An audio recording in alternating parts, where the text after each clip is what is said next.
Hi, Bruno. Welcome to your e-critique for your winning 11-second club entry. Congratulations on the win. My name is Victor Navone. I'm an animator at Pixar.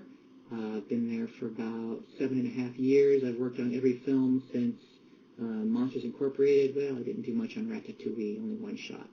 But currently I'm working on WALL-E, which comes out in 2008. So I'm looking forward to that. Let's go ahead and jump into your critique here. First off, I want to say there's some really great stuff going on. I particularly like the design of these two main human characters here. I think it's a really cool stylization, and I think overall the animation in this first section, just of him sketching, looking at her, finishing it, passing it over, and her just not caring when she flips that book. It's all really tight. I think it's all working really great. There's not much that I would change about that. My two main issues with this short are in the storytelling, about the clarity of what's going on, and the performance of the little drawn guy at the end, which I'll get into more later. So I see we're starting off with a POV. He's drawing this little character. That's cool. And we cut to here, and he's drawing it there. And then he pushes it over here, and then we cut to this guy. And the first time I watched it, I was like, wait, where are we again? What is his spatial relationship to the girl? And then he looks to screen right. But if he's looking to screen right, then he's actually looking back left to the guy who drew him. So I would expect he'd be looking at the girl. So it's not really clear how he's relating to both of those characters. And then he starts talking to us, which is even weirder. So just conceptually and spatially, things aren't as clear as they could be from the get-go. I think one thing that would help is if in his first shot, as he's drawing him, we actually see him start to come to life a little bit, like maybe the eyes just blink open, so that prepares us for the idea that this character is going to be talking soon, and he's going to have a commentary on what's been going on here. Because to suddenly come back to him and he's alive all of a sudden, it's really jarring.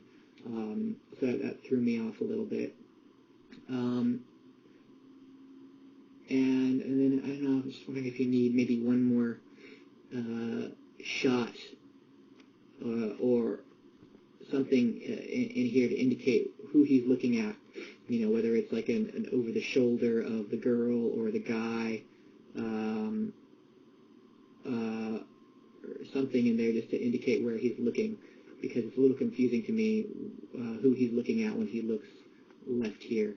I assume he's supposed to be looking at the girl, but technically he would be looking at the guy since the guy is on his left. Yeah. Okay, so let's talk about the animation of this little guy for a second. Let me go ahead and just play this through here. Okay, I like the reactions of him looking around and getting sad. And then he puts the little heart down. And I think you've missed an opportunity for some entertainment there. The way he puts the heart down is not very interesting to me. He just kind of sets it down gently and then gets up and starts to do his performance. So it feels a little rehearsed in that aspect, and also it feels like you're not taking advantage of the opportunity that prop is giving you. He's got this thing here. He could be looking at it and talking about it, and gesture with it, and then break it at some point during the dialogue for emphasis, and toss it. Or I think you could inject more personality into the way that he holds the heart and the way he puts it down, or maybe he even carries the heart through the whole thing. I think there's just a lot of entertainment and interest that could be had there that you're not putting in. And that would get him just talking sooner too, because we have to wait for him to put that thing down before he starts talking. I thought that if I... Another thing that is missing in this section with a little cartoon character is I don't always feel that he's thinking before he acts. Sometimes he'll start to talk before I feel like he's thought about what he's going to say, or he's anticipated the dialogue, or he'll make a gesture without anticipating it in the eyes. So he's not feeling as thoughtful as he could. I thought... So right there, before he says "I thought," I just want to feel a beat of him, like searching, like I thought. He's thinking, "Gosh, why didn't that work?" Right now he just it's like he goes, "Oh, it didn't work. Put down the heart. I thought," rather than, "Ah, it didn't work." Why not? I thought. So I want to feel him searching a little bit before he comes out and talks and asks or says that he's confused. I thought that if I could help him in some way. Here's another place when he says help him in some way. There's that little pause. I thought that if I could help him in some way, and in that pause, there's a real opportunity for you to show him thinking again.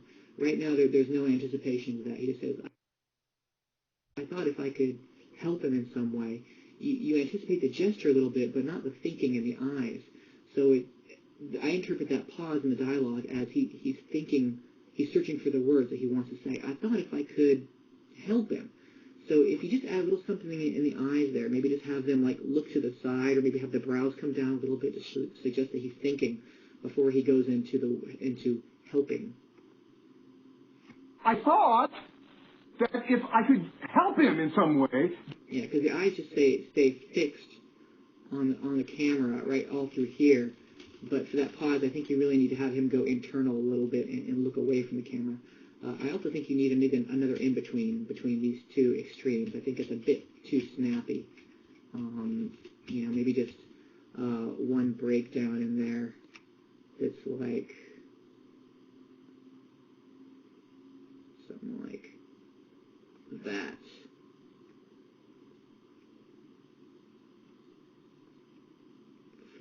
Before you spring into those arms. Let me just go ahead and draw this through here. Yeah, okay, so something like that. So just one nice breakdown in there. I think we'll still give you that snappiness, but it'll make the move feel a little bit more physical, and it won't be quite so distracting because it's so snappy. Help him in some way. Get him this girl that he loves. Okay, I like how he's looking up and thinking right here. This is right. Getting this girl that he loves. That's a good moment of anticipation and thought. And the eyes searching around here. That's great. The drawing the heart and making the girl eyes. It's clever, and it's something that you can only do in animation, but it doesn't feel true to the moment. There's nothing in the vocal reading by Jeff Bridges that suggests that he's doing this stuff. What's the line again? Okay. Get him this girl that he loves. Get him this girl that he loves. If he said, get him this girl that he loves, I can see him doing that. If he did something flourishy with the voice or something, a little exaggerated. But he doesn't. It's more about him. He's being very honest and very direct. He's not putting on a performance. He's just trying to express himself. Get him this girl that he loves. So he's really trying to make us understand. So he should be just more intense and more direct in his performance. I think this drawing of the heart and doing of the girl eyes is taking me out of the moment, and it makes him seem rehearsed rather than natural and spontaneous. That maybe, Okay, I love the nose wipe, and obviously it goes along with the audio. There's a sound in the audio track, but I think it's too big. I like it like right up to here. I think that's far enough, but pushing it all the way off his body, like out in a silhouette like that, is too far. I mean, if you're gonna wipe your nose, you just go like this. You don't go woo out like that. So I think you're drawing too much attention to that action. That's really all that needs to be is just a little secondary action that's adding to the main action of his acting performance. So you just want to do that really simply and really small, just to add a little bit of texture and detail, not to introduce a whole big idea where one isn't needed. So yeah, I would just stop it, take it only this far, and then just let it ease in there. And then maybe just peel it off. Clear that frame. There. And just let that arm relax out of that a little bit. Like that. And maybe he wipes it and then he holds it up here a little bit around his chest, just so he doesn't have to drop it all the way. Because you don't want this arm to distract any more than it has to. We want to go back to looking at his eyes. I don't really like this holding the shoulder very much either. For some reason, I find that a little distracting too. Maybe because he's holding it so high up. Yeah, it just seems like one additional idea that you don't need. You know, all these ideas are starting to fight each other. So I think if you just take out that particular arm pose and just, you know, keep it down here after the wipe of the nose, maybe just keep it down here like that. It'll be a lot simpler and it won't draw your attention to that arm. So again, we can stay focused on the facial performance. Things would change for me. Okay. And then on things could change for me, that final gesture,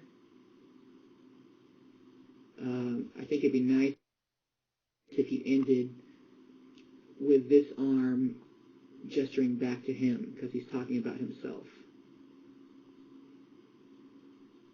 You know, something like that. And that'll give you a nice reversal from this pose right here. So you'll go from, you know, the arm bending out to screen right to going to screen left. And then, you know, you just hold that pose. Yeah. Let's see if there's anything else. Let me go ahead and watch this one more time. Yeah, these two human characters are really great. I don't have any notes on those. Those are really fun to watch. Actually, I do have one note. After he pushes the drawing to her and, you know, they're looking back and forth, I kind of don't know where to look because I want to watch him and I want to watch her and see her reaction and see his reaction to her reaction, but they're very far apart, and so I keep going back and forth and they kind of move at the same time, so it's a little confusing. So you need to make sure that he holds while she does her reaction, because you see she at the same time he's doing his reaction here with putting his hand in his head in his hand. She's opening up the book. So you've got two actions there that are competing for our attention.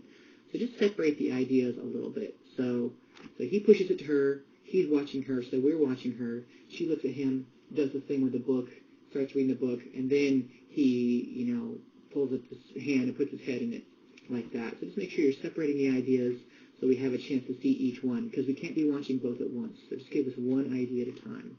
Otherwise, I think this part's great.